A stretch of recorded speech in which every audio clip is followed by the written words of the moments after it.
Belasan tenda yang digunakan tempat menginap para pencari suaka dari berbagai negara dibongkar petugas karena dianggap mengganggu ketertiban umum lantaran berdiri di atas trotoar. Meski demikian, puluhan pencari suaka memilih bertahan di lokasi, berharap mendapat kepastian dari UNHCR untuk mencarikan negara ketiga agar bisa hidup normal.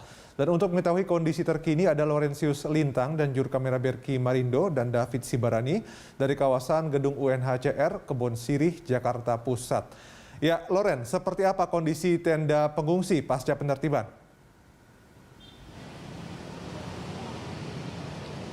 Ya, Dodi dan juga pemirsa, selamat pagi. Memang saat ini Anda bisa melihat sendiri kondisi saat ini. Anda bisa melihat di belakang saya juga para pencari suaka ini masih menempati lokasi-lokasi yang dimana sebelumnya juga ada tenda-tenda. Kami juga sudah menyusuri jalan di samping gedung UNHCR, di mana kami masih menemukan setidaknya ada 6 tenda baru begitu, karena kemarin ini sudah dilakukan penertiban dari aparat keamanan.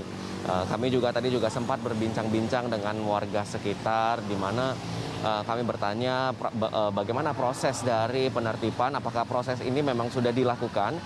Namun dari jawaban dari warga memang proses penertiban ini jarang dilakukan begitu. Jadi biasanya para pencari suaka ini akan membangun tenda terlebih dahulu. Nanti jika sudah cukup banyak dan cukup mengganggu, maka dari pihak kepolisian ataupun dari pihak berwenang lainnya akan melakukan penertiban. Mereka sampai saat ini juga masih menuntut kejelasan mereka untuk dipindahkan dari negara ketiga ke negara ketiga dari negara kedua, di mana yang yang sudah meratifikasi konvensi PBB mengenai status pengungsi tahun 1950 dan protokol mengenai status pengungsi 31 Januari 1967, di mana untuk penerimaan ini juga masih akan ditentukan oleh negara ketiga begitu. Jadi Indonesia bukanlah sebagai negara yang mereka tuju, tapi mereka hanya pergi ke Indonesia untuk menjadi negara perantara ke negara ketiga yang nantinya akan menerima mereka. Contohnya seperti Australia, Selandia Baru, Amerika Serikat, ataupun Kanada.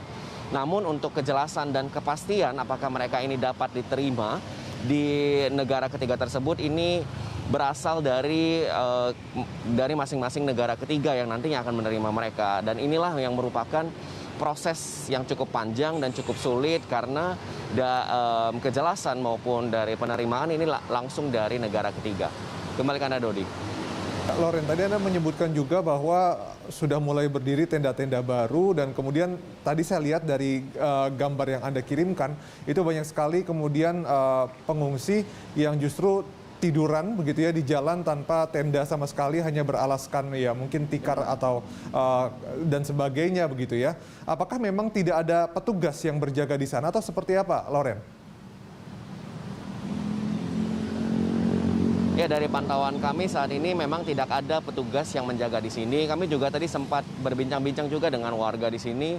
Memang untuk penjagaan tugas ini tidak banyak begitu, tidak sering dilakukan. Jadi ketika ada aksi ataupun ada tindakan, akhirnya baru ada petugas yang nantinya akan ke sini.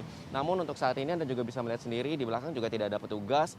Di jalanan di samping saya juga tidak ada petugas yang menjaga ataupun menertibkan mereka kembali setelah penertiban yang sudah dilakukan kemarin begitu.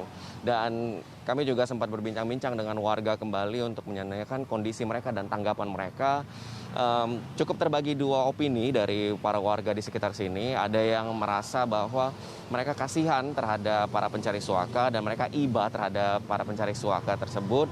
Namun ada juga yang tentunya merasa tidak nyaman dengan adanya kehadiran tenda-tenda maupun kehadiran dari para pencari suaka di sini. Tentu kita harapkan bahwa permasalahan ini dapat segera selesai agar pemerintah dari negara ketiga yang nantinya akan yang ingin menerima mereka ataupun mau menerima mereka dapat segera menyelesaikan proses-proses yang memang cukup panjang. Kami juga sempat berbincang-bincang dengan para pencari suaka. Memang ada yang sudah 10 tahun di sini, atau bahkan lebih dari 10 tahun di sini, di mana pihak dari Indonesia sendiri tidak bisa melakukan apa-apa untuk mempercepat proses dari penerimaan mereka di negara ketiga.